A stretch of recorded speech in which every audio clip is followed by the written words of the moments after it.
ఈరోజు రెడ్స్ స్వచ్ఛంద సంస్థ భానూజ గారి ఆధ్వర్యంలో జరుగుతున్న పుడమిసిరి వ్యవసాయ క్షేత్రాన్ని చూడడం చాలా ఆనందంగా ఉంది. ఈ వ్యవసాయ క్షేత్రంలో ఎటువంటి రసాయనిక మందులు వాడకుండా ప్రకృతి సిద్ధంగా ప్రకృతి వ్యవసాయం చేస్తూ భూమిని రక్షించుకోవడం అనేదే కాకుండా తక్కువ విస్తీర్ణంలో ఒక ఎకరం విస్తీర్ణంలో వివిధ రకాల పంటలు సాగు చేయడం వల్ల రైతుకు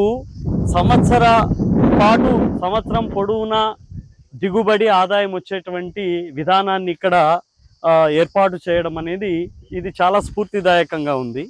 ఒకే విధమైనటువంటి పంటను కాకుండా వివిధ రకాల బహుళ రకాల పంటల్ని తక్కువ విస్తీర్ణంలోనే సాగు చేయడం వల్ల సంవత్సరం పొడుగునా రైతు ఆదాయాన్ని పొందొచ్చు. ఒక దాంట్లో నష్టపోయినా ఇంకో దాంట్లో దిగుబడి బాగా వచ్చి ఆదాయం వస్తుందనేటువంటి విధానం చాలా బాగుంది. ఒకవైపు ప్రకృతిని రక్షించుకోవడం, ఇంకోవైపు రైతు వ్యవసాయం ద్వారా లాభపడడం, ఇది ఒక సుస్థిరమైనటువంటి వ్యవసాయ విధానంగా నాకు అనిపిస్తోంది.